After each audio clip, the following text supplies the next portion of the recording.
Well, guys, it is an absolute pleasure to be with you guys. My name is Warren Williams. I am the president of Turning Point Business Coaching. I've been coaching small businesses since 2008.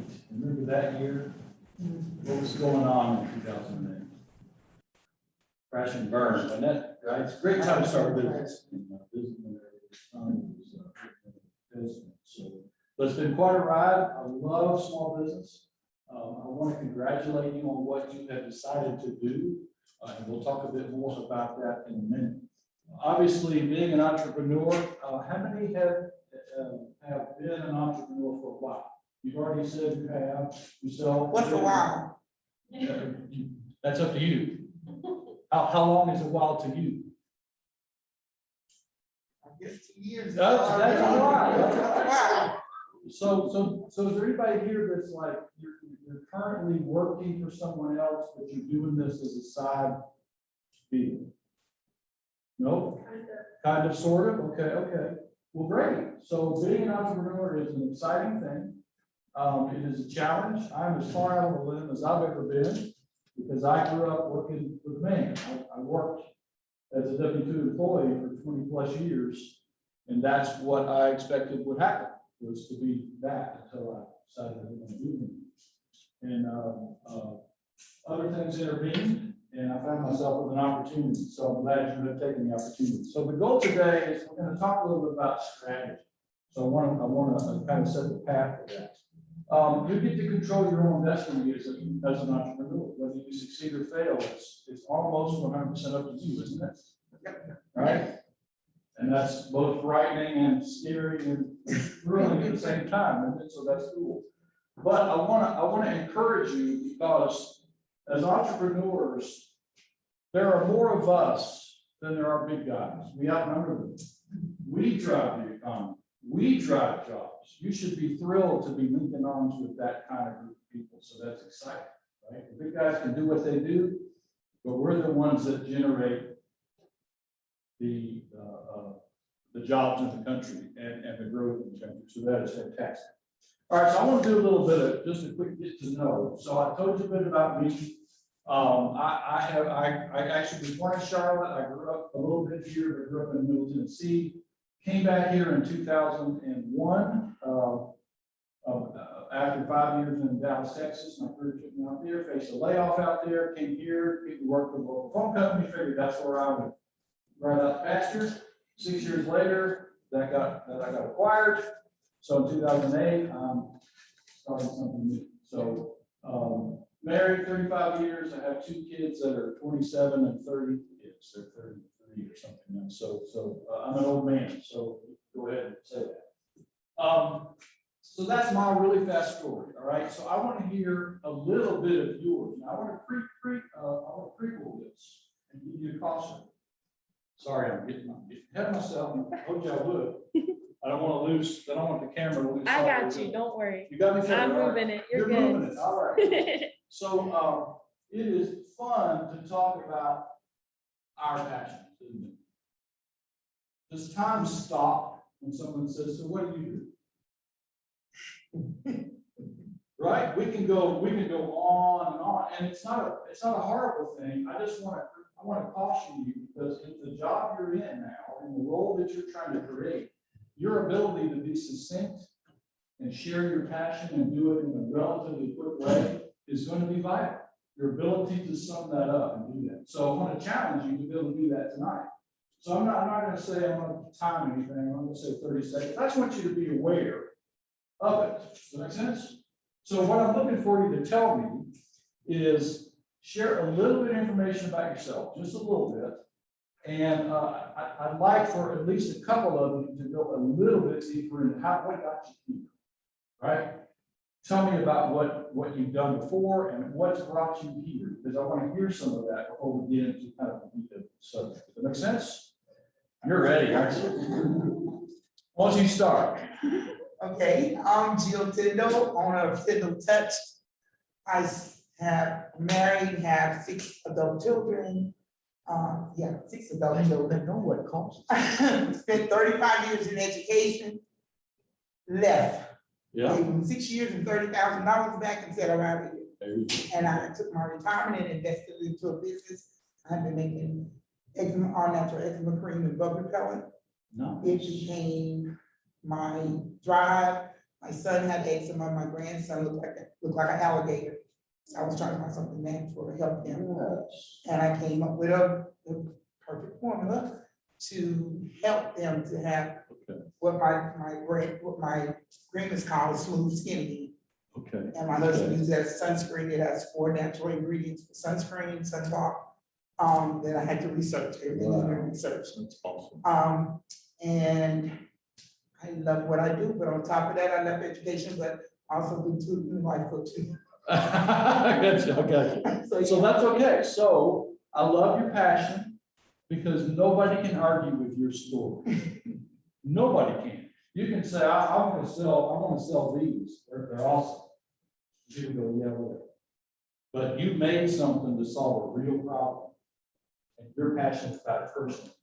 So that's what's going to sell. And we're going to talk about the why in a minute. So thank you for doing that. I'm Allison Palladino. I know Lauren already. Yep. It's fun to hear him speak today. And my business is Luck Factory Games. And I'm an events and marketing professional and have been in the events and the PR and marketing field for a really long time now. I've always loved small business and wanted to be a business owner of my own. My family would had their own businesses and it was just kind of the entrepreneurial spirit has always been in me. And so this last couple of years during the pandemic, my husband and I combined our two passions, his being board games and all things gaming. And my thing is kind of the events and marketing, and Luck Factory Games was born, which is a events and marketing business. So here I am. And in addition to doing our board game cafe, I also am a contracted employee for the Paris Chamber, and I do their events as well. So kind of launching a new sector of Luck Factory, just specializing in events. Cool, welcome. Welcome. Yes, we have, I'm a member of the chamber, been serving on the board, and been an ambassador for a long time. She came in as part of the crew and stayed for a while and left to start this, and now we kind of pulled her back in. So it's great to have you back a part of that, so thank you. Happy Yep. to- Yes, ma'am. All right, I'm Kristen, I own Sunshine and Jimco, a few of the stickers, art prints. Internally, I'm an artist, but I started kind of on a traditional path of just school. I got a bachelor's in environmental science, and I went on to get my master's in computer science, and found out academia was not for me. And anything 9 to 5 was just not a good fit. Because I have chronic fatigue that comes and goes. So I just started pursuing what I felt was right. And now I make products that remind me of home. I do a lot of pet portraits and things that make me feel comfy and cozy, and I just want to share that. Awesome, awesome. So the last question I'll pose, and I didn't ask it to you two, but why this course? What drew you to doing this, to taking this serious? To help me take it more seriously. There we go. Okay, perfect, Because perfect. it felt like Etsy was too casual and I kind of want to move forward, Yep. turn it into a real career. Gotcha, okay, so that's an awesome point, and I'll touch on that later. Yes, ma'am. Yes, my name is Leslie Coleman, owner of Sweet Red Foods, where I make handmade soaps, body butter, body sprays, and things. I can kind of think back on this too, why I started, because I actually deal with eczema myself. And throughout the years, I tried different soaps, and it's done nothing but like dry my skin out. So create something.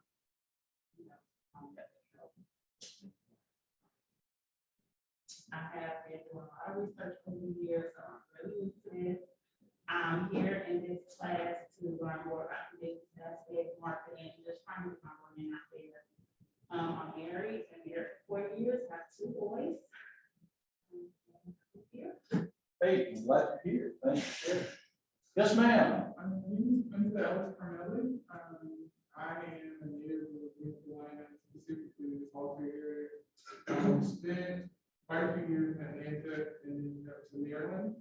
Married, we have one daughter. I am opening a restaurant called Fleming Street. And, construction just started on that last week, so I'm really excited about that. Yeah.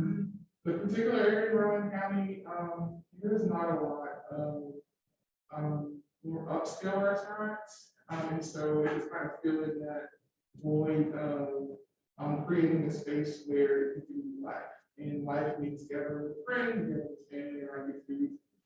That also brings about, those ideas of childhood. So some of my specialties is just like, excuse me, like pound cake. I started baking during the pandemic. I didn't like to bake. I cooked all my life, so I had no idea how to bake. And so just those classic dishes, the more modern spin on. Okay, great. So this series of sessions was attractive to you? Yeah, it was, just because of the business side of it, so I had a lot of the cooking and culinary parts. I studied, African American foodways, during coursework in grad school. So that part is a little brand for me, but it's a business aspect. That really. Perfect, okay. Cool. Yes, ma'am. My name is Olivia Brown. My business is Brown Girl Shop. It is a institute that I will be doing with my daughter. She has a degree in fashion, merchandising, and retail. Okay. From Johnson Wells. So when I saw this, diving into retail, I wanted to become more educated as to how we can really launch the way. Okay. Our specialty is going to be virtual shopping. And also we have a collection of designers that will have their lines with us. So their preference from Johnson Wells and Clark University. Excellent. And so what was attractive about this? I think you touched on just the business side, like they're talking about. Yes, Yeah. and like that, that's totally something, a little bit of cereal, but Okay, I don't know retail the way my daughter. I understand. Okay. We know what the bosses I want to be. And so- Yeah, he doesn't really enjoy it. So I wanted to give her something to show partner and something. But it's success wise. Good. Glad to hear. Yes, ma'am. My name is Jessica, and I founded Chocolate Monkey Fine Chocolate Tastings about 5 years ago. I started with in-person tastings, and I have made a tangent to virtual experiences these days. So I do a lot of introducing people to what craft chocolate is as opposed to candy. Candy is like an industrial product, it's rather flavorless. Craft chocolate is made in a way that is flavorful. There are different types of chocolate trees, just like there are different types of wine grapes. They taste different, very exciting. And it's made in a much more socially and environmentally respectful and responsible manner. That's what I do now. And then because I give these experiences to people, they often want to know where to buy the chocolates, since you cannot buy it in the grocery store. I do have an online store as well. Perfect. Nice. So you need to connect up with him. I also make chocolate cocktails on the side. It's kind of a tangent just for fun. And what people ask me for all the time is like balanced chocolate cocktail. They don't want like super sweet. So he sells chili water, jalapeno chili water. So I might have to try that. Now thanks. Kimo? I'm Kimo Olds. I'm the manufacturer owner of Kimo's mono-brand chili pepper water. It's Polynesian hot sauce. I grew up in Hawaii, so this is our hot sauce. What makes our hot sauce different is that I don't blend up my peppers and all my ingredients, so it looks like water. And we have 3 different flavors. I have a jalapeno, it's more like a pickled jalapeno. My original, which I grew up on, is more like a Texas food, I would say.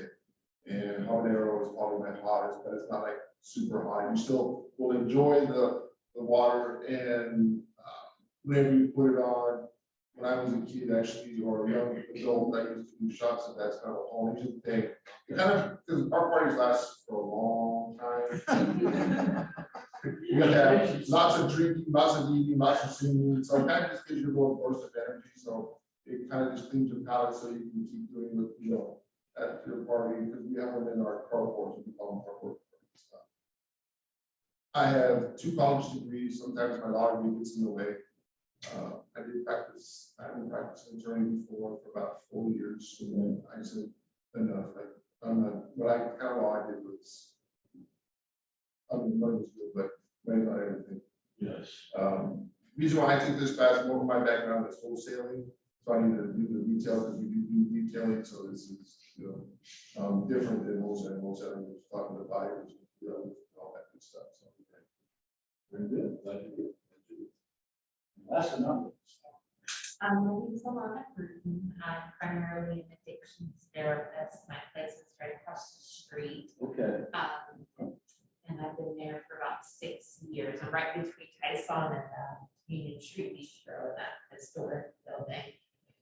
I started out at Carolina's Medical Center. I thought I would retire there. Administration changed. They got more into rushing people in and out, and I'm just not that type of therapist. So about 7 years ago, I left, opened up Breathe, but throughout the years, I've been hearing from my clients that they feel that they don't have anywhere to go to hang out outside of like AA meetings or NA meetings.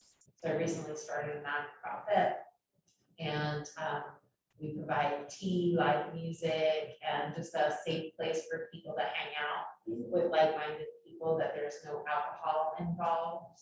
And then I'm going to be selling just gear towards sobriety, that people could be, you know, oh, you're sober too, and that type of thing. And the goal is selling these things to benefit the nonprofit.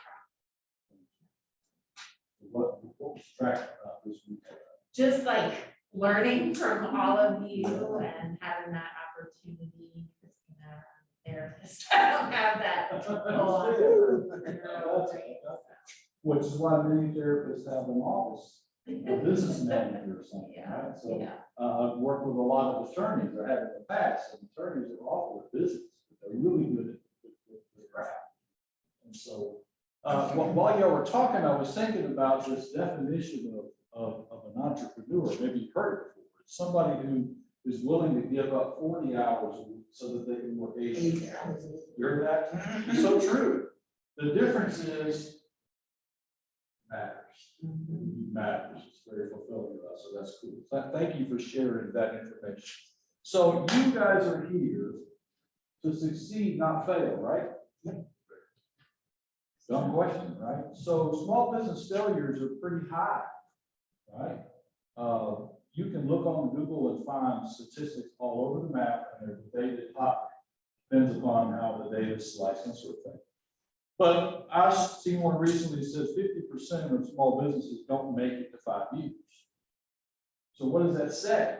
It talks about the fact that it might be that they had the wrong product, or they had bad skills, or the wrong timing, and all kinds of things. So why do you think businesses fail at that rate? Okay, they could run out of cash.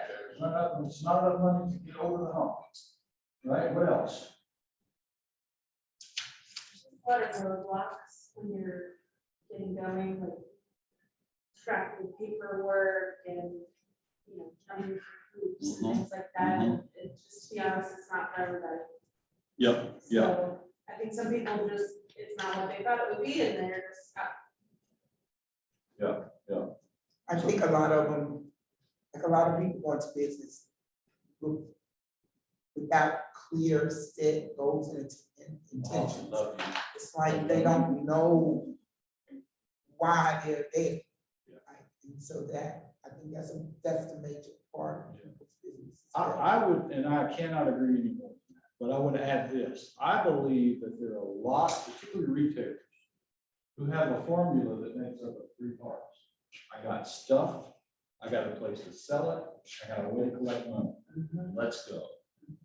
And that's what they got, they opened the doors. Come in, and they don't know, they're so in love with their own product that they don't know how to package and deliver it and generate a sustainable business over time. That's why FedEx happened. So I pulled some statistics. 42% of small businesses fail because there's no market need for their service or product. No market need. So what does that tell me? It tells me that I am not the consumer of my product. You're not, well, you are, literally, but you can't buy from yourself in enough volume to pay yourself, right? So you're not the consumer of you're not your target, maybe. So we have to get out of our head and being so in love with our product and be prepared to think about it critically. Does somebody else want this? Do enough people want this? Can I convince enough people? And that's so huge, because that's the biggest percentage. 29% fail because they ran out of cash. That's a business skill set that they should have had somebody else want to do. 23% fail because they didn't have the right team. You talked about working with your daughter.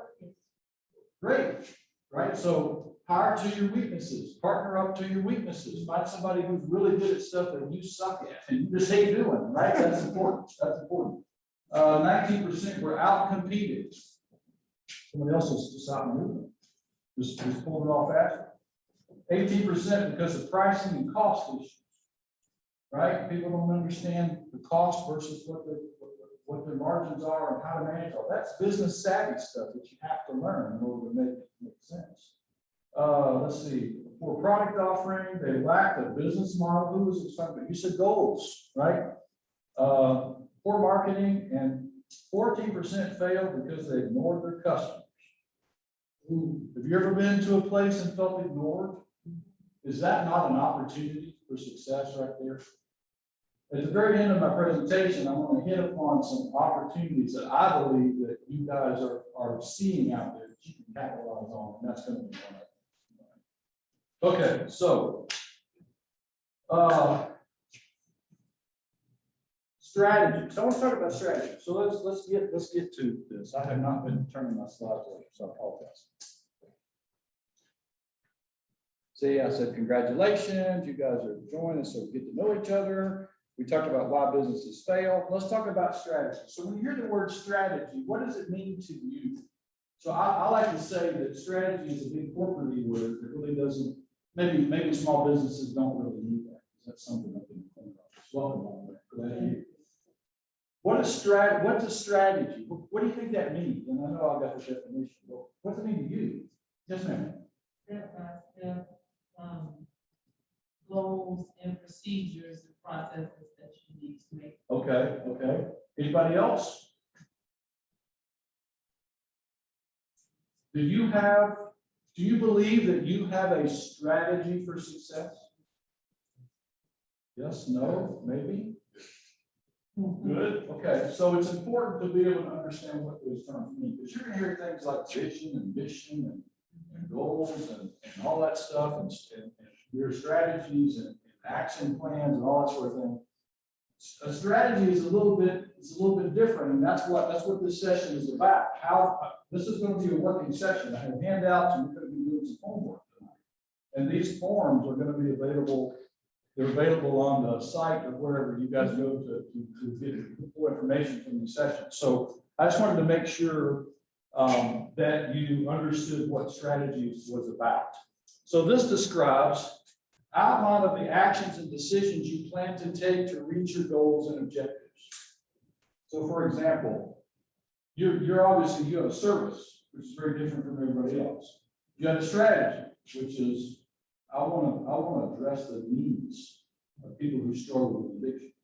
So they have a safe place to get better, to explore. Well, I'm not putting words in that, but that's what I get from, right? That's a strategy, because you could have said, I'm going to hang a shingle in the office park, and I'm going to work with other people and just have them refer. It could have been different. Wouldn't have been wrong. It's just would have been different.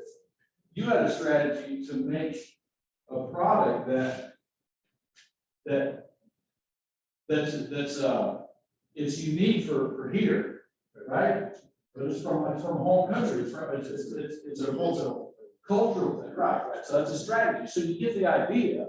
I could say, I want to come sell coffee cups. Well, that, my choice of selling coffee cups versus these is a strategic choice. You follow me on that? So this whole exercise is going to be around helping you either define some strategies or crystallize the ones that you've already got put around the kit. How many of you have a written business plan to do this? I write plans.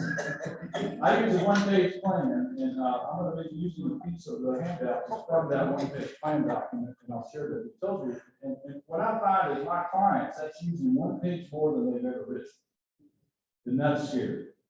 I got products, I got a place, I got a cash register, I got a plan. Oh man, so much more of that. So that's why we're here. The business model canvas count as a business plan? I'm sorry? A business model canvas.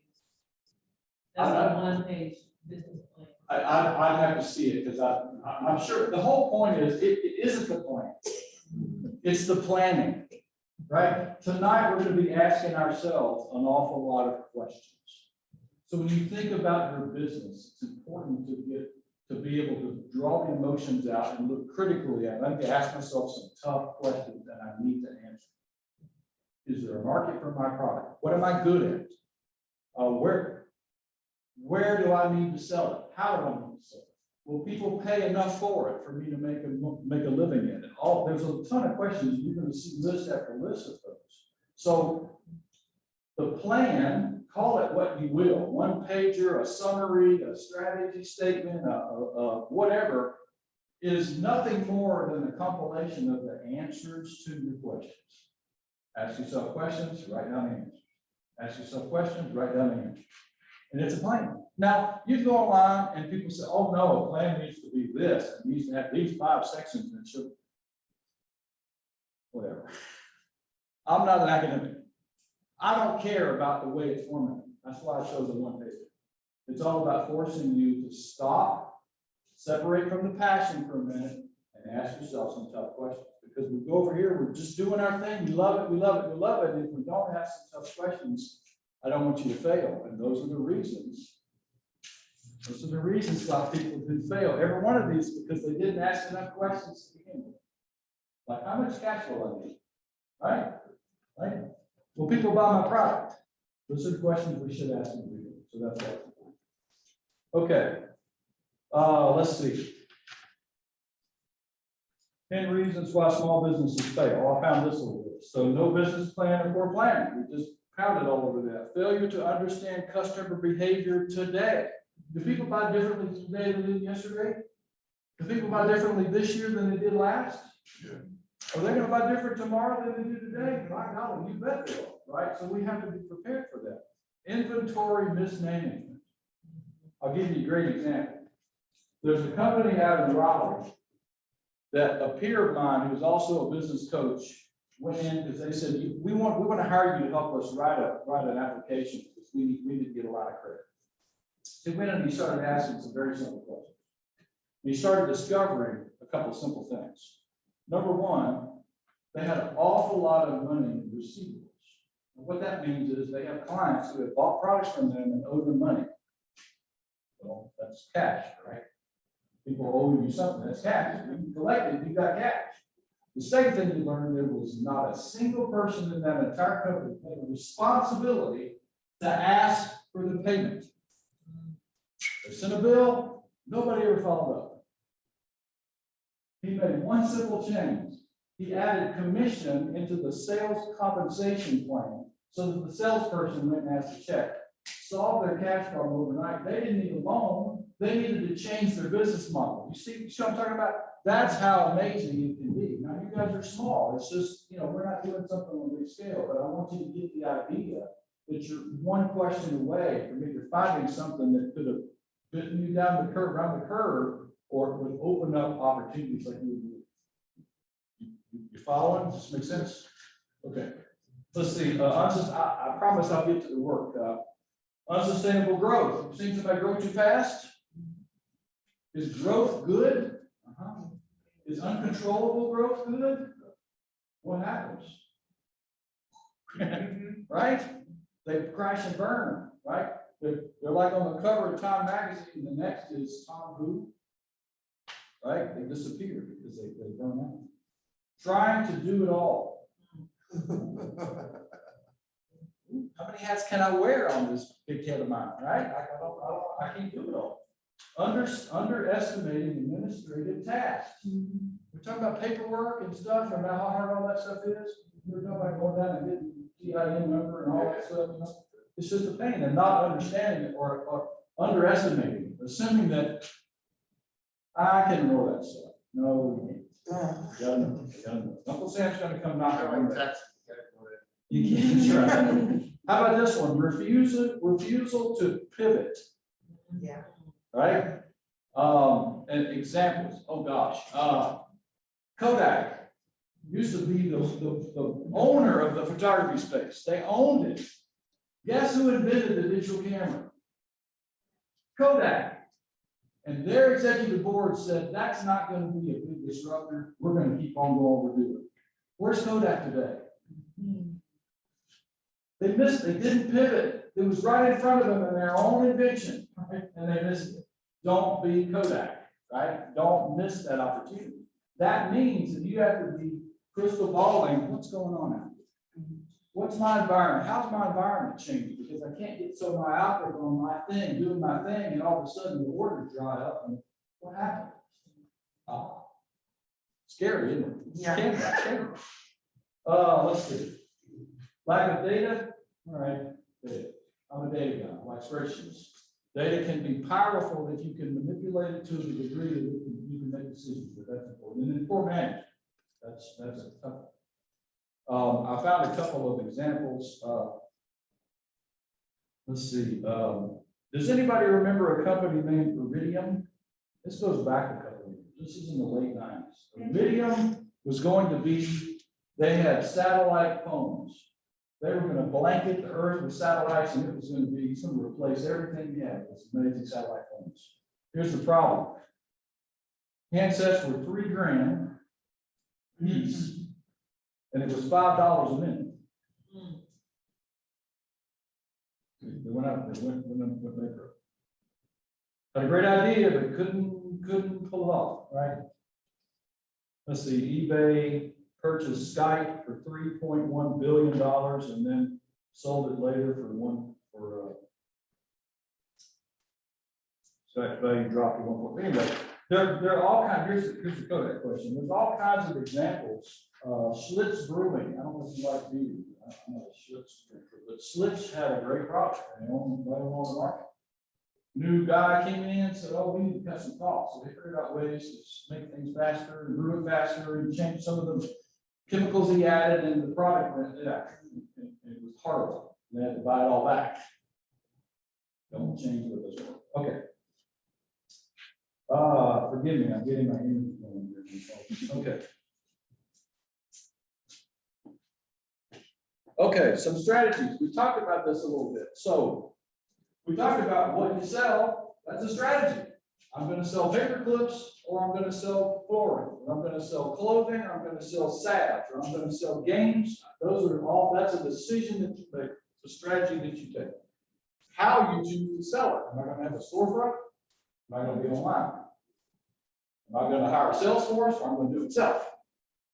All those, how am I going to get the product in front of somebody who would say, I'll take one of those. Here's the money for it. How am I going to do that? What are the methods I'm going to do it?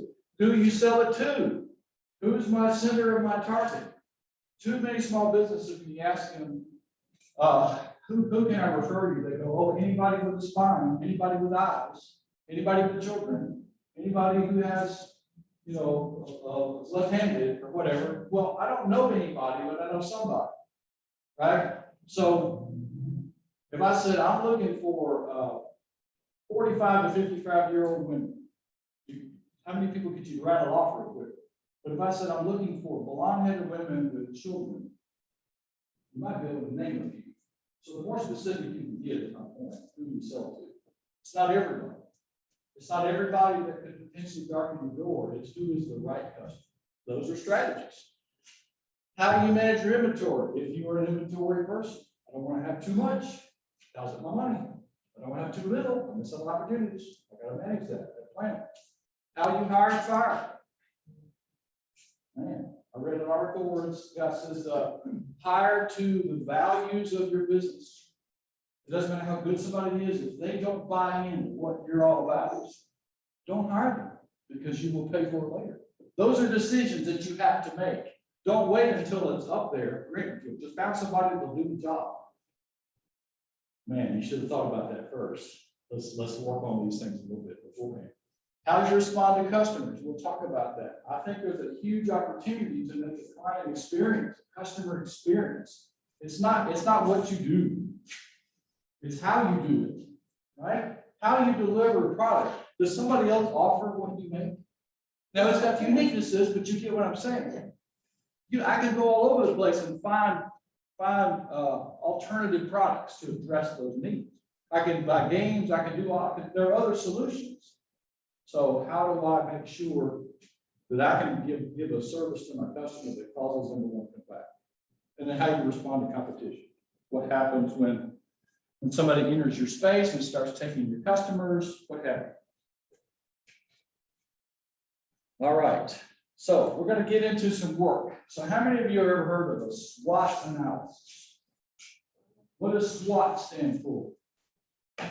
Strengths, weaknesses, opportunities. See, I ask questions, I give you the answer. So that's not very smart of me. But you're so wise, you figured that out. So this is a tool that has been used by businesses for a long time. This is not some newfangled thing. It's a proven effort. It's a proven tool.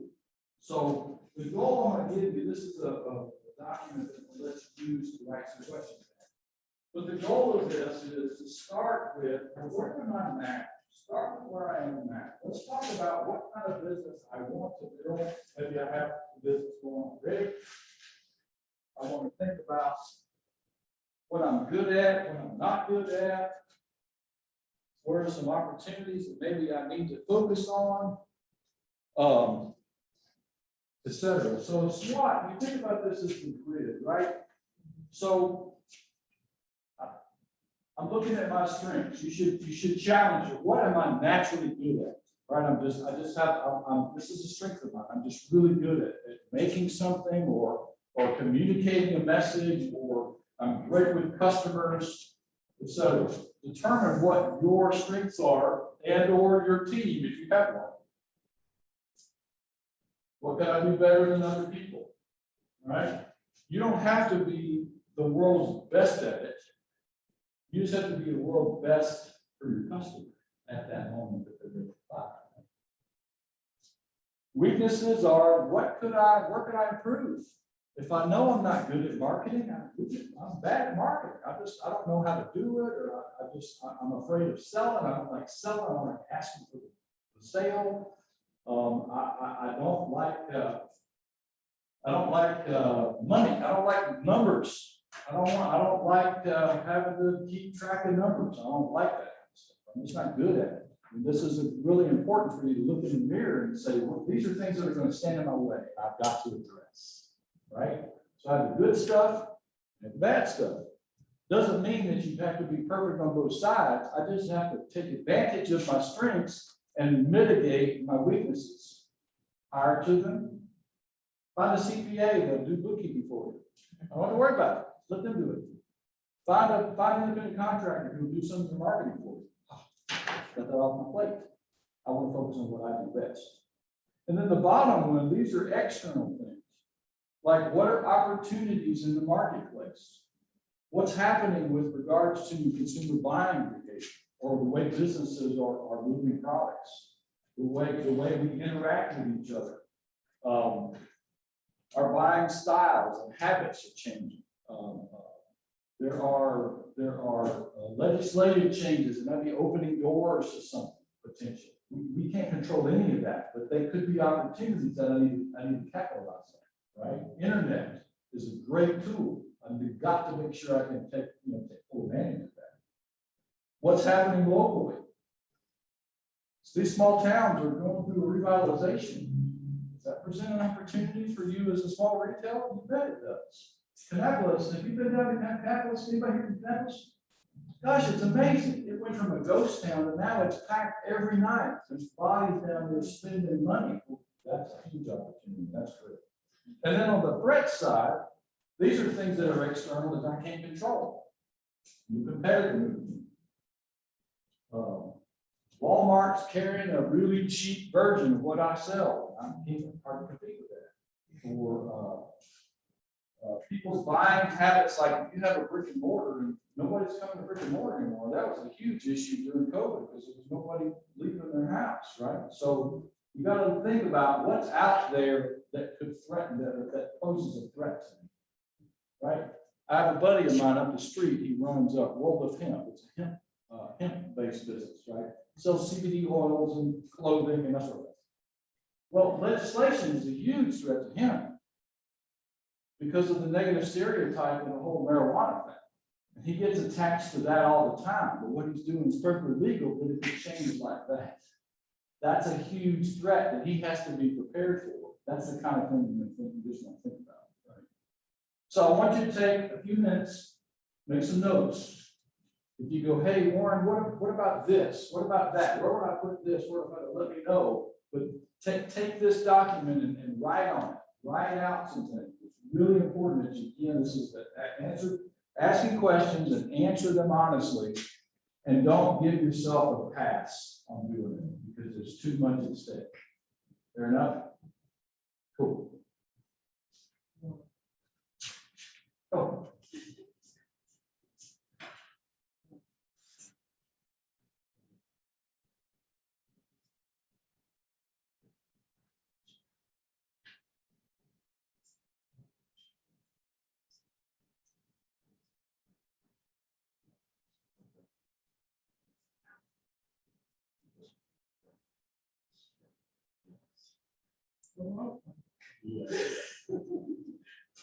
Hard for me to get personality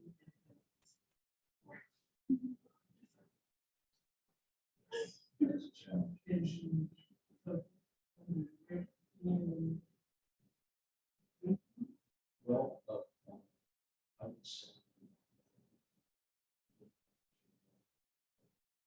this, that's all.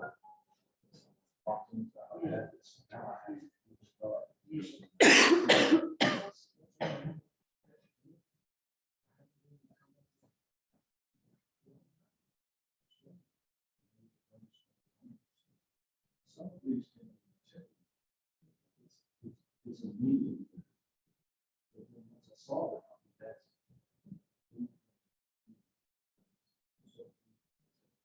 this is not static. You have to keep every quarter or so.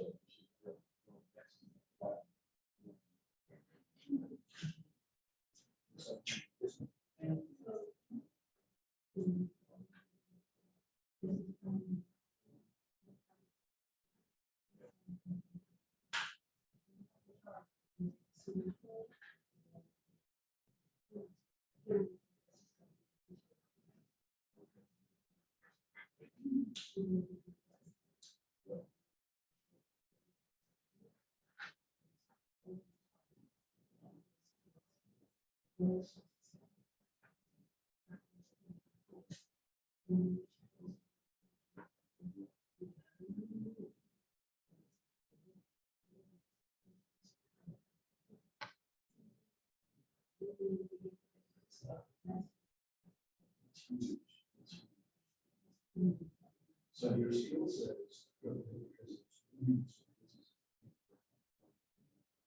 to go back to you. And there's value. Because it's coming out in the front. But you also don't want to leave and then go why. So.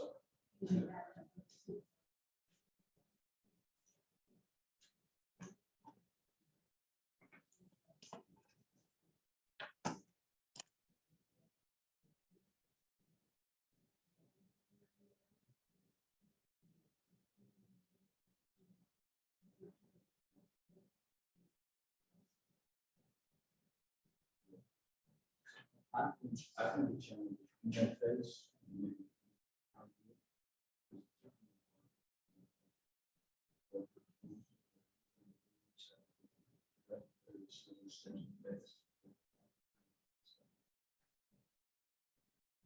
It's easy, in small business, to try to handle that stuff.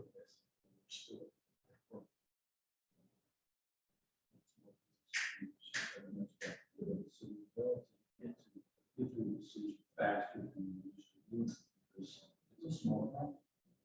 But you still need to get to some confidence, not certain. 8% sure.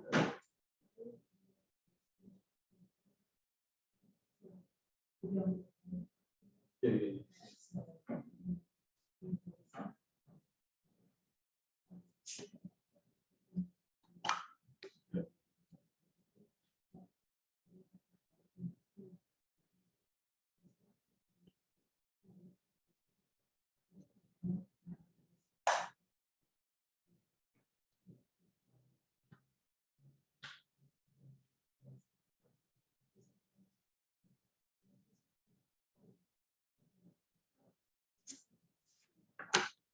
It's all right. So trying to make it work. So it took me a long time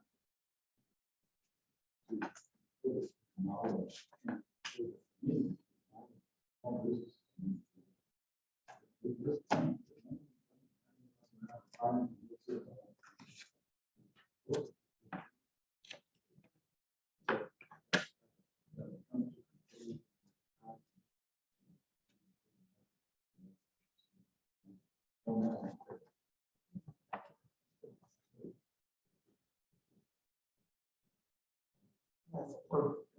What's that? I work. Yes, yes. As my dad used to say, plan your work and work your plan.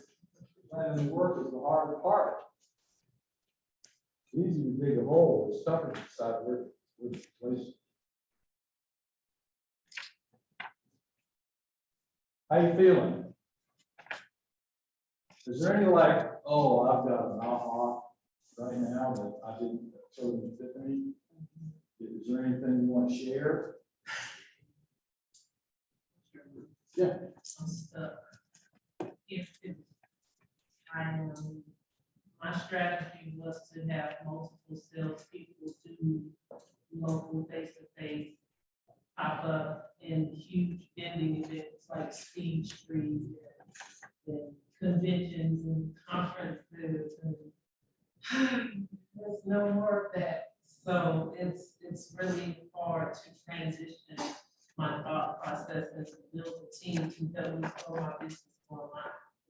It's hard. It's hard to find the right people that understand my industry to help me do that. So pivot, like you said, it can work. Yeah, and pivot to what, right? That's Online. Yeah. Online.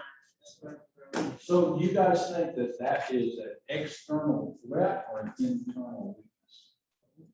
Both, because I'm sitting here listening to you, and like the two products that I started out with, they're my babies. Like, I can't even make these products with other people around. Like, that's how serious it is. Yeah. And I wanna go big, but I'm like, how are you gonna go big and you can't even make the product with one person in the house? Right. And you can't make 1,000 gallons of it. Yeah. Right. So And all it's of- just so hard for me to, even with sales, like, it's got the directions, the labels are beautiful, like, it's got everything you need on the label, because I did research to see what needed to be on it. And customizing questions, there's somebody to call and everything. But I love, like, just telling them, this is what it does, this is what you can use it for. I use it every day, I have none of this going on, but I love the communication at one-on-one. And so, like, even with online sales, I'm like, how do I get to talk to the customer? Right. So you're bringing up a very good point, and this is, hopefully this is, we'll see if I'm gonna get this right. Okay. Is bigger better? No, not yet, not yet. Can it be? There are some businesses that if you don't get bigger, you won't survive. Yeah, right? yeah. But bigger is not better necessarily, because you're the judge of that.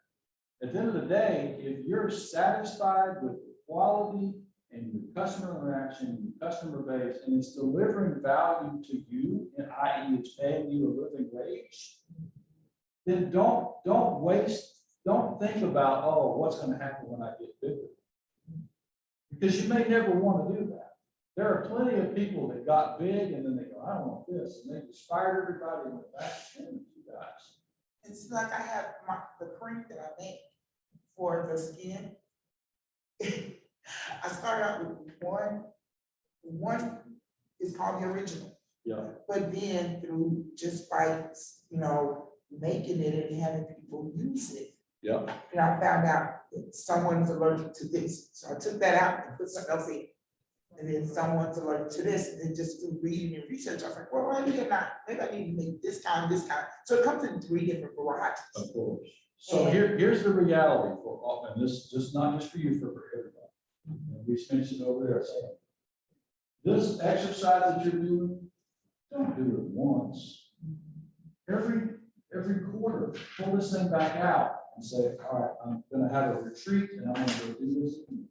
Do a big X on the middle of a whiteboard and start filming. And because life changes, our attitudes change, our situation changes, the marketplace changes.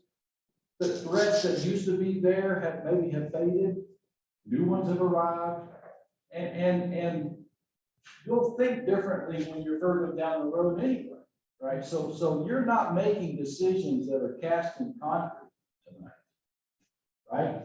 You're making decisions that are cast in firm jello, right? They're rigidly flexible, which with every plan should be. It doesn't mean that at the first opportunity, you just throw it out and start all over. You still want to follow this, but you're going to change. The whole point is you're going to change. Do you think the same as you did when you were 15? Oh, no, right? Or 20 or whatever? Of course not. I'm 57. I'll think different when I'm 65. I just know I will. So it's important to do this stuff as a discipline. I have to do this on a regular basis. Do my strategies still work? Did they work? Are they not working? Do I need to change something? What would I change? You're never done. You're never done grappling with this stuff because the world is not static. Yes, ma'am. Jill.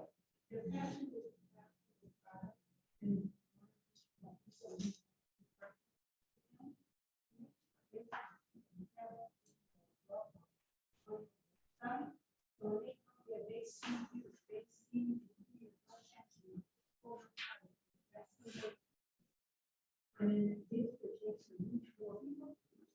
And then they see you know that. I've had that from one. So I think That's a great idea. Yeah. kind of pull yourself away with it from the one-to-one, then actually get that moving forward. And then people learn from this. Thank you. We have to sit here, so then you need to find something. All right, guys, it is 7 o'clock. If we need to take a 5-minute bio, do that. But we've got 2 more things to get accomplished. I just passed out a set of questions. It's obviously 6 pages long. 3 or 4 questions on each page. We may not get all those done, but the point of this is to let you see more and more examples of the kinds of questions you should really pose to yourself. This is a great opportunity to involve someone who doesn't already have an emotional investment in what you're doing.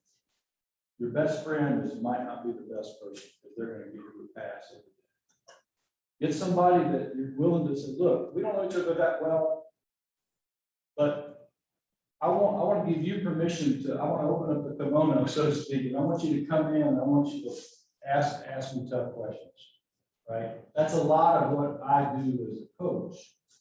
Is asking questions, because I don't care. I'm going to ask that question. Why'd you do that? Why did it work? Why not? And you said you were going to have it done by the 1st, and it's the 3rd. Where is it? I mean, you have to have somebody in your life that will bounce ideas in a non-investment. Does that make sense? Truly be critical, because we need to hear it, because we sing our own tune, you know. The saying goes, we judge ourselves by our intentions, and we judge others by their actions. I've always meant to give to the poor, so I'm a good person. He's not giving to the poor, he's a bad person. Give himself a pass, and that's what we do. So, does anybody need to take a break? You want to do that? It's up to you. 5 minutes or something? Okay, cool. We got a lot more to cover. We'll get it done by 8.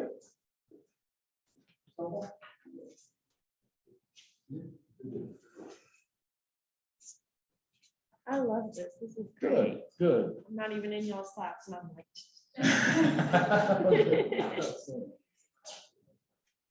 That's one thing about this center, they have such good mentors, that they ask good questions, you know, Sarah, and then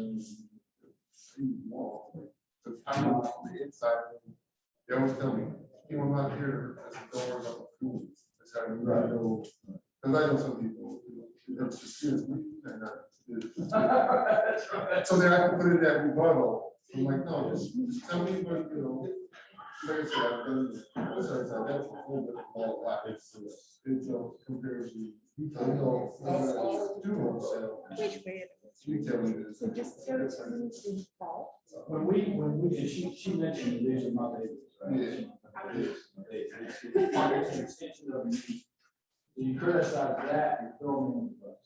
That's the way, and so I have to go, no, I'm here. I'm okay, I'm all right, I do some good. How can I make that better? They're criticizing that. And as long as I can separate that, then I got the skin to thick enough to handle it. Yeah. And I need criticism. Somebody, I always tell my clients, look, if you always like me, I'm not a good There's coach. something that's wrong, because there's nothing. Right. We have, did you play sports when you were in school? Yes. Did you have coaches? Oh, yeah. Did you love them all the time? Yes. Did you love them all the time? No. They were, you know. They made a difference. Yeah. If they were good. Like, it was only, I knew my only success. That was my biggest success. It was like, because it's more like, people like, you know, everybody one form or another of what I said. Yeah, gotcha. But they love it. So, which is, that's the biggest testimony, that your own people love what you make. You know, but that was my biggest concern when I went to my first one. So rejection doesn't mean stuff like that. Yeah, so then she goes, this side, you know, but, you know. Who's there? I try not to think about that. I give people weird chocolate, so I tell up front, like, anytime pieces, you're not gonna like all that. The idea is to find a bake. My worst sweater today. I took this down because my iPad is a battery. So I'm Do you charging, have a charging. Well, I do, but I only have one port. And, you know, I didn't plan this very well. I should have been charging it all day. That's all right. If you need, just in case it dies, if you need me to pull it up on my computer, we can pop it on the screen. Okay. But I have a, Yes. I have a Chromebook, but I don't know, I don't have a PowerPoint on it. Chromebooks are weird. They're not computers, they're internet access. Right, they really are. I'm about ready to flip it out into the creek somewhere. It's good in theory. Yeah, well, I have that stuff, I need to access internet, I use it to go remotely roll. And I don't need to surf the web. Sure. Or open up Word and that's. Sure. But this is better, I'd rather do this. Right. Anyway. I'll try. Well, we'll figure it out. Either way. Absolutely, we'll make it happen. A Chromebook is like a big phone with keyboard. Yeah. It's the modern version of the old CRT. Definitely. Right?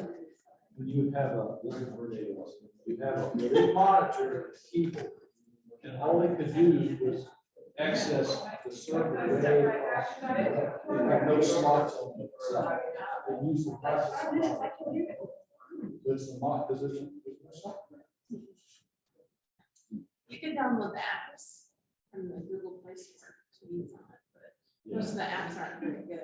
Like the Outlook app for Google Chrome, or the Chromebook, it's terrible. It's really annoying. Yeah, that would be right here. Weaknesses. Sure. I've heard lots of Just weaknesses work. about myself sometimes. If I had to understand how the carburetor is, I've never even been involved. I've learned things about myself since I opened a business that I thought I was good at, and I'm not good at. Oh, really? That's interesting. Okay. Like what? Well, I had experience supervising employees before.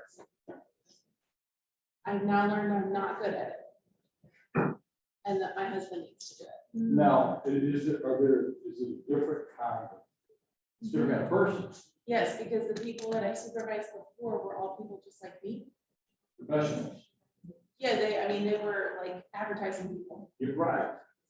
and they all did the same thing that I did. Yes. And so it was very easy to manage them. Because they knew what to do. They knew what to do. They didn't need a lot of And supervision. none of them were part-time. None of them were part-time. Yes. And had a term paper due the next day. Right. It's a whole different And I world. also learned I don't like it. I don't like supervising. So I don't.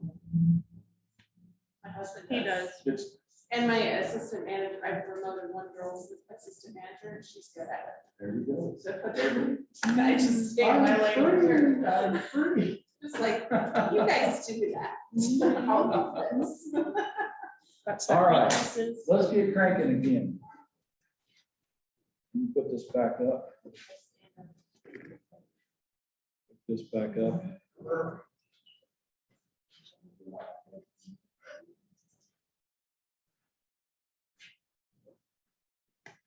Okay, so the handout I've given you now is a set of questions. So I've just entitled the questions for building business strategies. So you'll see some commonality.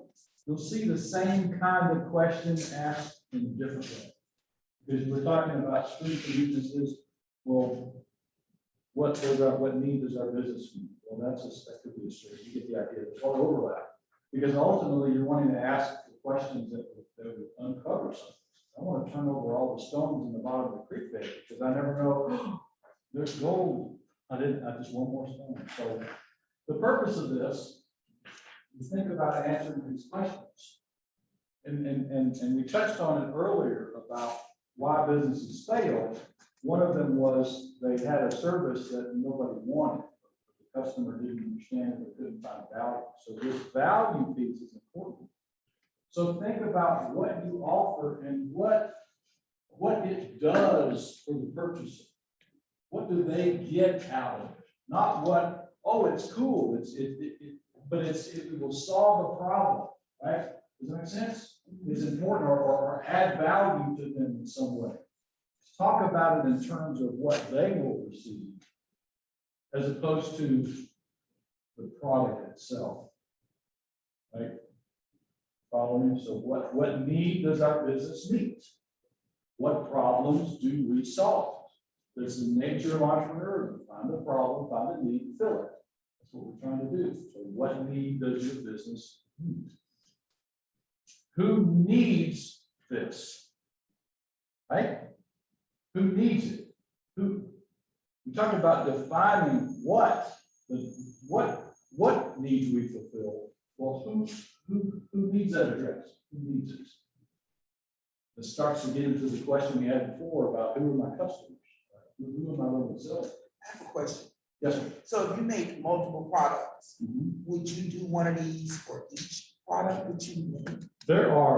Think of this planning process as levels. So at this stage, we're talking about my overall business, right? But it does not mean that once you define this, then I can go down this way and I can go down because this product is different than that product. So therefore it can have its own set of Oh, it addresses a different market, or a different need, or it comes in at Halloween time instead of May Day.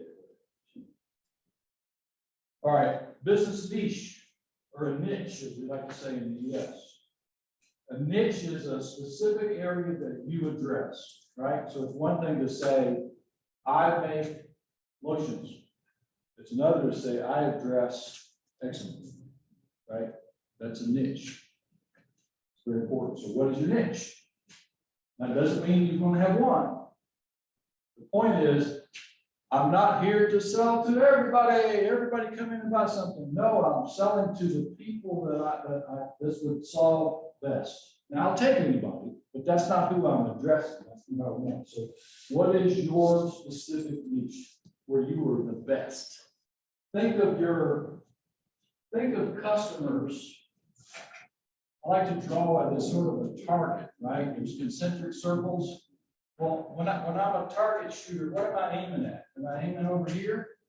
Now I may hit over there because I'm a bad shot, but I'm aiming there. So if this is the center of your target, define who that is as best you can, right? Because the better you're at it, the better your messaging can be to appeal to that person. Now, does that mean that you don't want anybody here? No, of course not. We're here. I don't want this. That's not what I'm aiming at. I wouldn't say, no, I'm not selling to you, but that's not what my marketing is messaging. I'm messaging these people. Narrow your focus and broaden your market. It's the most strange thing you'll ever see. The better you are at marketing to the perfect customer, the better you'll be at, because you're speaking to the people that it would address the most. They're going to naturally respond. So this is important. Ultimately, we're not going to get into this tonight because it's a deeper level of conversation, but it's important for you to be able to go through some process around who is my customer? How would I define them? Male, female, married, single, divorced, grandparents, children, teens, former addicts, former retired police officers, but fill in the blank. Who do you want to sell to, and who do you serve the best? That's important. Where will you be the most successful? Who's our target? There's that question. Asking it again. And what does that target care about? Because how I need to appeal to somebody's interest, right? So if I've got really, really dry skin, I'm going to care about what your message to me is going to be, right? That's important. If I don't, so much noise, right? And that's fine, because you're not trying to reach somebody who doesn't have this issue. You're trying to do it. So what does your target care about? And why would they buy from me? This why question is so huge. There's a great book by Simon Sinek called Start With Why. If you guys have not seen this or read it, I highly recommend you go on YouTube, look up Simon Sinek, S-I-N-K. You will find a short video as he talks about this book. He talks about the Start With Why concept. It's about 18 minutes. And he draws a circle like this, but he's speaking about it in terms of starting with your why first, right? So I wanted to give you a quick example because this is so powerful. He was making comparison between, he was talking about Apple, right? So I like Apple products. So he says, pertaining to Apple, their products unto themselves are not the reason Apple is perceived as superior. Their products, what Apple makes, serve as the tangible proof of what they believe. They started with why. Dell started with computers. I make great computers. You want one? Dell says, I'm creating a brand experience. Yes. We also make feeds. Would you like the feeds? Because I don't buy into that. Oh, yeah, I'll take one of those. It's a whole different way of looking at it. So the concept of starting with your why is very good. Do the book. So why is It important? is a good book, but it's Bible right now, all the stuff. It's so powerful. There's so many great things. This is really awesome. If we have time, I'll read another little story. It's so cool. When companies or organizations do not have a clear sense of why their customers are their customers, they tend to rely on disproportionate number of manipulations to get what they need. Sales. Buy this and do that. They're trying to move the product instead of communicate there's something bigger than the product as a whole. So that's a whole different thing. Okay. So why will they buy? How will we communicate to them? Am I going to do skywriting? Am I going to pull a banner? Am I going to paint the streets pink? Am I going to drop flyers from a helicopter? Am I going to do mailers? Am I going to knock on the door? Am I going to do social media? Am I going to do YouTube videos? Or am I going to do a combination of several things? How will I get my message to them? Strategy. Gotta know that. How will we be better? So when you think about, heard the concept of continuous improvement, right? The whole idea of, do we ever arrive? I don't know if anybody here is perfect yet, but I know I'm not. So there is this, I think of something, I do it, and then I get better at it. I have to keep doing this. How will I get better? So for example, I may say once a year, twice a year, 3 times a year, I'm going to pull my senior team member, maybe it's me and my spouse or whatever.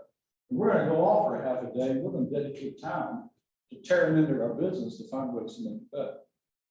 That's how we do it better. Could be that I ask every single customer to give us a review. Knowing that I won't get everybody, but I ask everybody, I want to use that data as a way to measure my success, because I don't care how good I think I am. It's what they think how good I am that matters, right? Because if they don't like it, I'm not going to survive, and I need to be able to adjust. So how will you improve yourself? And then how will you just simply be better than everybody else? How will you be different, right? So different doesn't mean I have the only one of these on the planet, because that's tough. Many people say everything that's been invented, everything could be invented has been. There's that concept, right? Which is not true, but there's always somebody somewhere that's probably already thought of what you do. You're not trying to be with everybody, but you want to be able to, how can I win in the marketplace? How will I be unique? Is it the product? Is it the way I sell it? Is it the way I care and service my customers? Is it the way I bill it? Is it the way I kill it? I mean, what is it? What's the method of it? If you have identified a niche that has a need, they're getting it met somewhere. Probably. Where is that? That's your competition. How are they solving it today? That gives you some information that you can begin to build around. Right? I can Let's see, what strengths do we bring to the table? Aha, sounds familiar, right? What are we good at? Let's make sure we leverage that. What opportunities exist and how do we capitalize on them? How do we lift opportunities and turn them into money? How do we turn them into success? Because they're out there, how do I do that? And then what stands in our way? I don't have enough money, what am I going to do about that? I can't get enough raw materials, what am I going to do about that? The whole marketplace buying habits change. What are we about that? Unless you're already there, that's what you're doing, right? So how will we capitalize on what is out there that we could take advantage of? And when something's in our way, let's talk about or think about and write it down. There's a book called Write It Down, Make It Happen. Another great book. And the whole concept is when you begin to take your ideas and stick them at the end of a pen on a piece of paper, the brain starts to do stuff with it, right? It's a whole concept of you buy a new car, you get a new blue Honda, and all of a sudden you see blue Hondas everywhere. Why? Because you weren't looking for them before.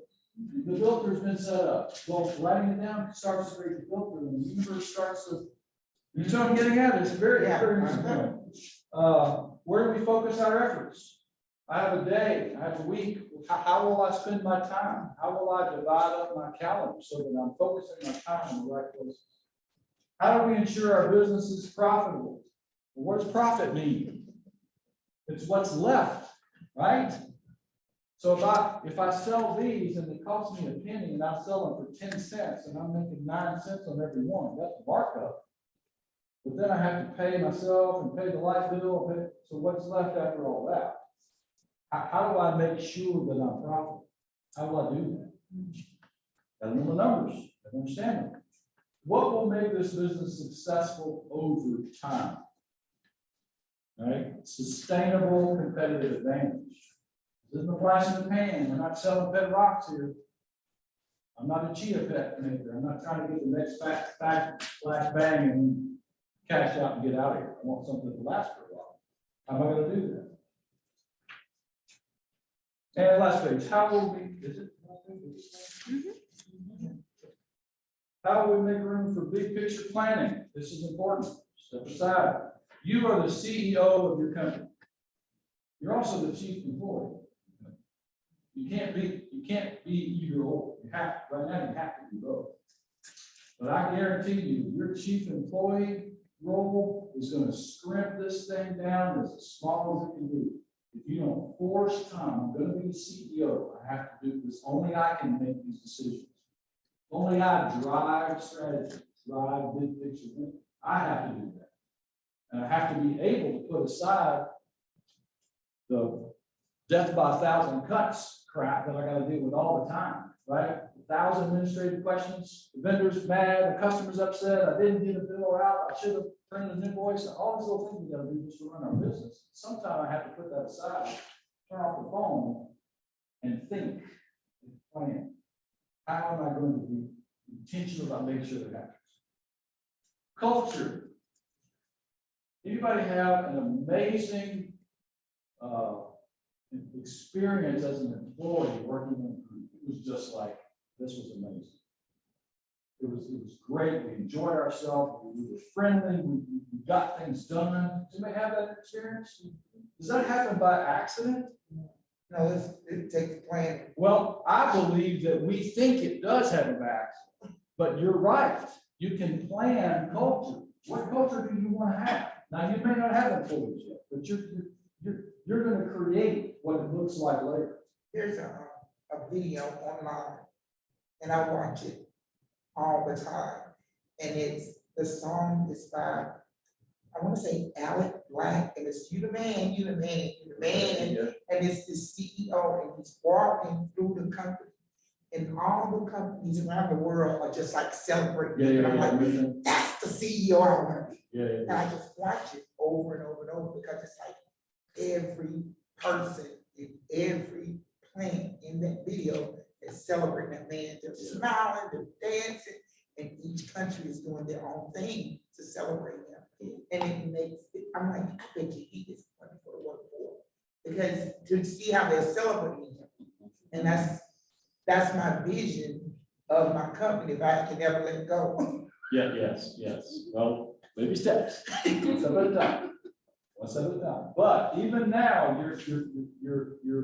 the decisions that you're making about how you want your work environment to be and how you interface with customers and the way you interface with vendors and suppliers and partners and strategic partners, it's a culture you're creating. And the goal is you want to be intentional about what that needs to look like. It doesn't happen just because you're a nice person. It happens because it matters. I love Chick-fil-A. Love it. My pleasure is their phrase. Do you think they just hire kids that like to say that? No, it's a requirement. They believe in it. That is an intentional culture they have created, and they're beating the socks off everybody else. It's amazing. How can you do it? And lastly, what will guide our decision making? Now, I would argue that a solid business plan guides it, because you've done all the hard work in advance. This is what I'm going to do. This is how I'm going to make decisions. In the mind of a small business owner, it's like a desktop that's cluttered with all kinds of stuff. Notes and things I need to get to and stuff I wish I could do. And I got this fire in the mail. I'd love to copy that. And I got these calls to make. I can't even make any decisions. I got so much on my mind, right? I got so much work to do. I can't get anything done. The business plan allows you to sweep off the tabletop and only put on the top of the table in your brain the things that will get you where you want to go. I'm not gonna be distracted by the shiny white optical, shiny silver thing. Looking at. No, I've already decided I'm not going that direction, so I'm not gonna change my mind now. So decision making is important. I have to be able to make it. There's no, you won't know whether it's right or wrong in advance, unless it's obvious. It's illegal, well, then that's an easy one to make. It's immoral or unethical, well, that's another. Maybe ethics can get a little gray sometimes, a little harder to make. But how will you make decisions? What method will you use to make decisions? So the concept here is lots of questions. Ask yourself these questions and take the time to write your answers out. It's important. Create a binder, put this stuff in it. This is the foundation. This is the hard work of creating a business. Doing the work is easy because you love it. You do that and you get energized. This stuff is the tough part, which is why a lot of businesses don't make it because they don't ask themselves. All right, lastly, what's our time? 7:26. Oh, good, okay. So I mentioned before that I use a one-page plan, and this is a tool from that. And I would recommend that for about 35 or 40 bucks, if you go out on the Amazon, look up one-page planning company, you can purchase a workbook that has all these tools downloaded. This is what I use for my clients. I didn't create my own because they got it going on. So this is good stuff. So this is a great way to kind of sum up, because when you think about strategies, in a small business, there are millions of options, right? There's every shade of the rainbow of decisions you can make about directions you can take. Would you agree? You could expand, you could make smaller bottles, bigger bottles, and you could add this pepper, or you could do it that way, or you could move into M&Ms or whatever. There's all kinds of things you could do. How do you determine what you're going to avoid, right? And so all of these questions and all these conversations are all around how do I get statements made that narrow my focus. So for example, I'm going to grow my business by this, and this. Simple, focused, right? I'm gonna become, whether it's nationally or regionally or locally known for this. When someone hears your business name, what do you want them to feel? Right? What do you want their reaction to be? Oh, I think they're a very distinguished company. I think they do a good job. No, you want them to go, you've got to buy from them because it's nice. That's how I'm going to position myself. I want to generate revenue by selling these products. Obviously, selling products. That's what you do. Selling or a service. Markets. I'm going to focus on these markets. The baby boomer market, or the southeastern United States, or the bedroom communities around Charlotte, or the what market are you going to focus your efforts? Right? You're trying to go from 360 degrees and narrow it down to something that you can then manage. There's nothing more frustrating than having a million options. I can't even pick one. It's like, has anybody ever eaten at the Cheesecake Factory? You see that menu? It's like an hour and a half, y'all eat. That's why I don't, I can't. Yeah, then you go to a great burger place and they got 6 burgers and fries. How long do you waste with that? 2 minutes. Don't give yourself some of the options. Oh, this helps kind of there. Am I going to use new products? So when you think about products, you come up with stuff. Don't you want to come up with new ones? Aren't there opportunities to do an extension? Maybe you create a packet of dry spices or something that you could add to your product line. That kind of, so it's that kind of idea. How will I do new products or add-on extensions? I used to be in product management, and there's this whole concept of the life cycle of a product. Right, so it starts down here and it starts to grow, and then it will eventually fade. Every product does that. But then there are extensions that I can use to create, to keep growing it, or I just kill it all together and come up with something new. So this is the whole idea of what's the roadmap I want to be on, right? What's going to be next? Because Americans are short-lived. We got memory span that long. We're tired of the old stuff. We want whatever's new, and that's what you want to do. How will you build your client base? How will you keep them? It's cheaper to keep a customer than get a new one. Don't forget that.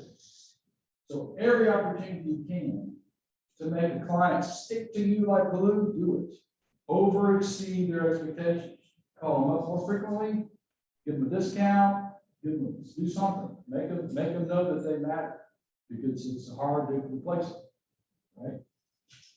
Let's see, pricing. If it's like this talks about initial trial, you're starting your business brand new, maybe you do a small launch or something to test some things out. That's not idea what that's about. Repeat sales.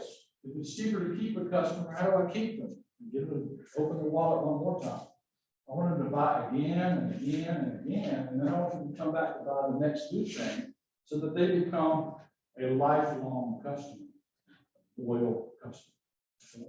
Again, I can intentionally work with the strategy to cause that to. Staffing, this talks about internet technology, strategic alliances. One of the things I'll mention in the last slide here, and kill myself, but a great opportunity for you is network. You guys have a network you can create right here. Yes, there's some overlapping competition and so forth, but I'd rather cooperate with people. It takes a lot less effort. So get together with others that are in a similar situation. Brainstorm, help each other, leverage things. Find somebody who has a business that's complementary to yours, and you can feed each other business. Create those strategic alliances where if somebody comes to you and says, hey, do you do X? And you go, no, I don't. But Sally does. I'll give her a call for you. Oh, huge. They love you for that. You didn't get any money out of it, but they remember because you were the person that can give them what they need. Makes sense. Makes sense. Business partnership, infrastructure, don't worry about that. There's the culture thing again. What's your management style? How you're going to change? And look at this last one. Have any of you thought about how you're going to get out of your business? Yes. Yeah, I am. Good. I'm gonna die tomorrow. Okay, all right. So when I start talking about, What are you gonna do with it? Oh, yeah, Yeah. that's what my kids work. it's the kind of thing I where love like, that work. I know, you should always have you should have an exit plan, because after you pass away, my exit plan, my business is gonna help Hawaiian kids. We have someone who will find the school of Hawaii is called Kamehameha School. It's for Native Hawaiian children. As long as you 1%, and do the testing, because it is a private school, you can do that. So my legacy is, to have my business do another something similar to that, to where they don't have to go to college. Not every child wants to go to college, be a trade school. That's my legacy for when I'm gone, that it's still going to where it will help other people. Because the family will be taken care of, my daughter, and then after that, I wanted to where it'll help,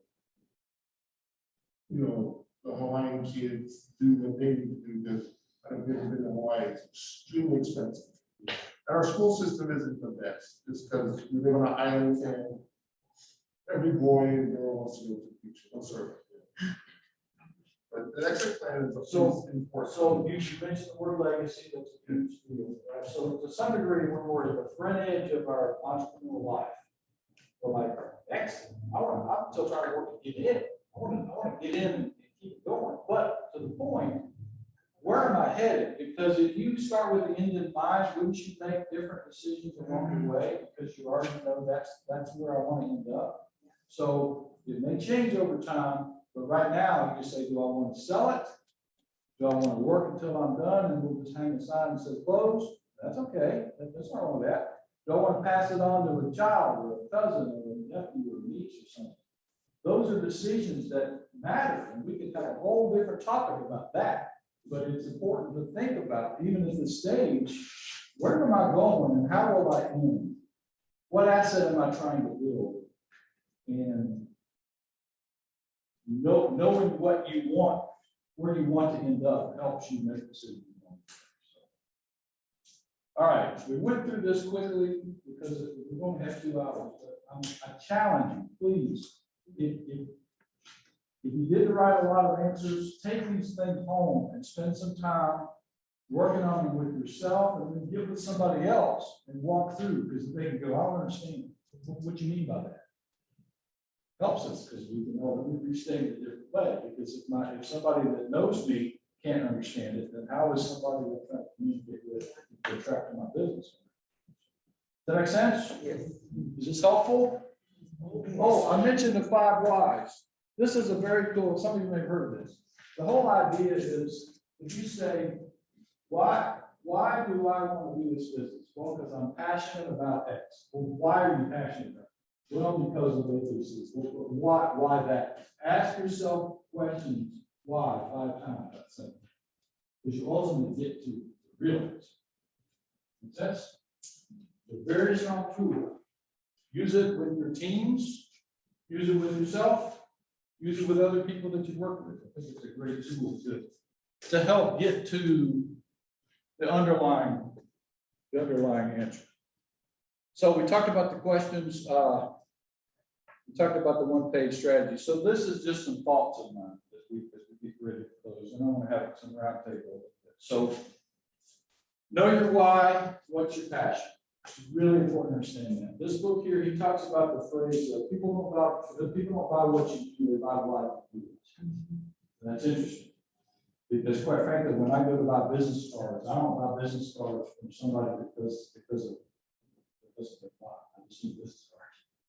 But if their why is clearly dictated to me and I can get hold of it, I might change my loyalties to a business that has a why that I can lock into. That's important. So know your why and understand your passions. Work on your business, not just in it. Right? This is a whole CEO versus chief employee thing. You got to do both. And at some point in your business, you need to do CEO way more than chief employee. You're going to have people doing this. You got to learn these disciplines. You all said, I'm here to get my business chops a little bit. Learn how to do this stuff. It's tough. There's a lot of it. So you got to work on your business, not just in it all the time. Hire who shares your values and mission. They need to be bought in, not sold in. The goal is not to convince somebody to come to work for you. The goal is for them to convince you that they're in. They're buying. You didn't sell them. You get that? It's very important. Particularly in a tight job market, and a lot of businesses are like, when you follow me here, come on in. I don't care. I just need somebody to do this work. You see the limitations of that. Marketing. Marketing is not an expense. It is an investment. Invest in marketing. Whether that is your branding, your website, your messaging, if you're going to do videos, if you're going to do podcasts, if you're going to do flyers, it's an investment in your future, right? Got to think of it as an investment, not an expense. Because there are times when you need to spend it when you don't have it, right? That's what marketing is. Create loyal customers, we talked about that. How do you intentionally do that? How do you make a customer want to stay and not look at anybody else? They just want to keep coming back to you. How will I intentionally make that happen? And then cash, right? Cash is huge. You can go out of business with money in the bank and customers wait, and the business can't function. It goes defunct. And people have done that. What happened? Well, not cash. This is a whole different topic with the CPA. Cash flow is important. How money moves in your business. You got to be careful of it. You got to keep track of it. You got to know how much you have, how much you're going to need, how much will I need next week and next week. It isn't just about I got money in the bank today. I'll cut myself a check. Well, what do I got to pay for next week and next week and next week? And when's new money coming in? So cash is huge. You just have to keep track of it. And I touched on this, some challenges that I see. You hear all about the supply chain right now. Huge issues, and I don't know enough about it to really go into it, and it's too politicized anyway. But at the end of the day, we're going to have trouble getting stuff. Everybody's starting to feel the pinch, right? And the best way I think I can describe it, I used to work part-time in a total line. I like line. You came up, maybe you think I never saw me or I don't know. That's where I That were I finally ran out of time and then, but here's what was happening, and this explains the accordion nature of the supply chain. Last year, COVID hit, and a lot of wine makers, wineries and so forth, shut down. They stopped producing, and then they slowly ramped back up. Well, that hole has been flowing its way through the pipeline. And now all of a sudden, a year later, it's like, why are we empty shelves? Well, it's because they stopped making. In fact, that's how important the continuous flow is. It's another great example of cash flow too. So at any rate, supply chain's an issue. It's a challenge. You can't control it, but it's out there. It's a challenge. Labor, same issue. People don't want to work. They don't want to show up. They don't care what you pay them. They just don't want to do it. And it's weird. I don't understand it all. We talked about cash being relevant. Again, this is about I'm in love with my own product and I think it's wonderful, but nobody else does, and it's not a business. It's all. You have to be relevant. You have to be relevant to other people because you're trying to translate that into a living. And if nobody else cares, then you're not going to get it. How do you attract people? Being attractive and bringing new customers. It's just all about, you got nowhere to go but up, right? I have this many customers, I need this many. I have to climb that mountain. How am I going to do that? And that's a challenge. And then I mentioned before about so many different options. There's so many ways to do stuff and make a living. And in your business, we talked about being able to narrow your scope so that you're not overwhelmed with 1,000 options. I want to be the one-page menu, not cheesecake factory.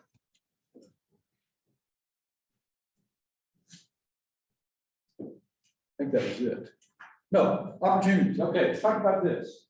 I talk about customer experience. And I believe that the product itself is just the product. I go buy a car, I get the car. But it's the way they treated me. It's the way they serve it. It's the way they make me feel special. And they're not blowing smoke up my pants, right? It's when I go purchase a commodity. I go to the grocery store. The reason why people shop at Publix versus Food Lion, have you ever done Publix? It's more expensive, but the experience is not great, right? So you have the opportunity to be intentional about how you make the customer experience. They won't talk about what you sell, they'll talk about the way they felt. You gotta go there. They're amazing, and that's what you want. So I think it's a huge opportunity to make an experience as something that's unlike other people's experience. And by default, you create loyal customers. Because why would they go anywhere else? They love what you got and they love the way you do it. So that's cool. We talked a little bit about business relationships. We talked about referral relationships. Let me talk about this real fast. Referrals, networking. Huge opportunity. So I think about it in terms of a sphere of influence, right? So when you think about your ideal customer, all right? Well, who else serves them? Right? So I use the example of if I'm a wedding photographer and my ideal customer is the bride to be, right? Well, who else serves the bride? Caterer, venue, dressmaker, the flower. You see what I'm getting at? I need to make relationships with all the people that surround my ideal customer so I have the greatest opportunity to get them. So be very intentional about who you hang around, right? Go meet the people that can feed you and that you can feed. Also, look at networking group opportunities. The Chamber has some great ones. There's Business Network International, BNI is out there, Cabarrus Business Network. There's all kinds of network organizations that you can join to develop professional, even personal relationships with other professionals, and then you can feed each other because now they trust you and you trust them. And you're in a better position to make recommendations. Maybe they're an idea. Leverage business relationships. Yes. Don't live in an island. Get to know others and learn how to do this on a higher level. I talked about small town revitalization. I just think that's going to be a huge opportunity unless you're like I'm in Charlotte, which is it's a huge place. Small places, but still small town. I just think that's an opportunity. We are growing like crazy. There are people moving into, the Charlotte region, like, I don't know how much, a day, 150 a day or some crazy number. So we got lots of growth happening here, which is great. And then this whole shop local idea. If we've been here for small business Saturdays, you know, great opportunities. Again, we're the ones driving the economy. We're the ones making that happen. So participate in those things. I think that presents an opportunity to play a role and get your name out there. You're going to be making an investment, maybe get a tent and go out there and do the thing and get your name out, hand out samples or whatever. Just be involved in how the shop local issues. I've talked a lot. Observations, thoughts, criticisms? I promise I won't get offended.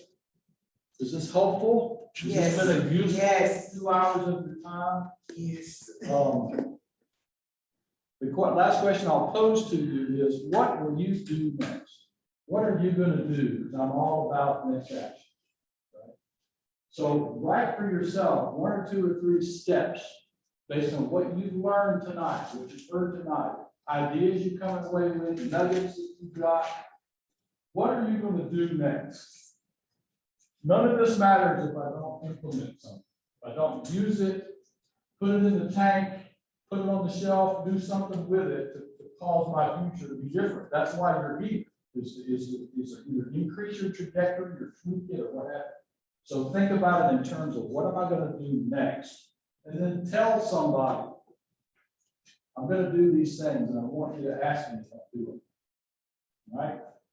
We will give ourselves a pass every day. Nobody knows my goals. Who's gonna? I can never do them, and nobody's gonna know except me. And I need somebody that wants to follow it. Dude, get off your butt. Questions, observations, thoughts? That joke? You made life a little bit easier for me. Wow, that's not very exciting. Yeah. This is very attainable. It doesn't seem so overwhelming. Mhm. When I think business plans will go, Right. but I've never seen this, so this Yeah. is. If you get that 1-page plan, guy, I'm telling you, order it tonight, because it will walk you through every step along the way. The 1-page plan has 5 sections. Vision, what am I building? Mission, what's my why? Objectives, like how am I going to measure success? How do I know I am achieving what I want to achieve? Strategies is number 4, that's what that page is. And number 5 is action plans. I call it the therefore section. I've done all this thinking about my business and my why and my big picture stuff. What am I going to go do next? Finish that course. Buy the paper, write a plan, put a budget together. What are the things you're going to do to start implementing what you're planning? So it's a great tool. I use it every client I work with. Very quickly narrow the focus, because the problem is we have so many options you can't. Yeah. I have so much to do, I think I'm going to take a nap. And that's true. I'd rather procrastinate and face this pile. But if I can do that pile smaller, feel like I can achieve it, I can eat it one bite at a time, and that's so true. And it's interesting, because I get off my job, and I have, like, I'll start actually tutoring until 3 o'clock. So like, a whole morning, like, I get up, feel the bell around, go walking for like an hour and a half, anywhere I go. And then it's like, so what you gonna do? And I have all this stuff to do, I'm like, looking at this. Which is why it's so. So that's what I say, I'm gonna go take a nap. Yes, to have somebody that is your accountability partner. Yeah. Now, as a shameless plug, I believe you should pay for it. People value it, but it doesn't have to be. Just find somebody who will say, "I'm letting you off on this." Because if you don't have them, that's how successful people are successful. they're disciplined and they have people that say, are you doing what you said you were gonna do? You said you wanted A and you're doing B. That don't jive. Something is not matching up, so what's gonna change? Oh, man, okay, you're right. It's huge. It's absolutely huge. I wanted to read just one quick thing for you, because I think this is such a cool thing from the federal level. And this is an example of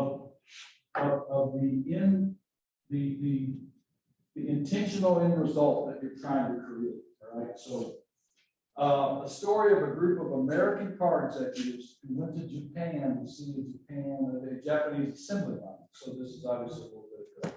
At the end of the line, the doors were put on the hinges, the same as in America, but something was missing.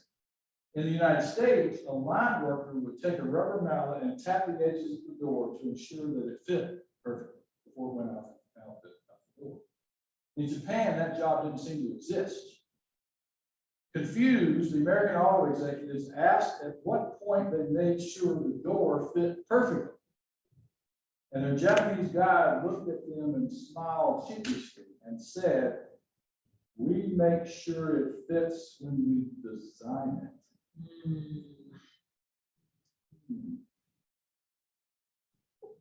In the Japanese auto plant, they didn't examine the problem and accumulate data to figure out the best solution. They engineered the outcome they wanted from the beginning. If they didn't achieve their desired outcome, they understood it was because of a decision they made at the start of the process. The concept is that you can design your business, right? I've heard it said that like if you're a musician or something, the idea of a lot of people say, I want to rehearse until I get it right. No, rehearse until you can't get it wrong. The goal is to build a business that will just produce the same output every time. That's what they're talking about. We designed that problem out of the process. And the US was like, what? I don't understand. How do you do that? Anyway, that was the best. Guys, it's almost 8.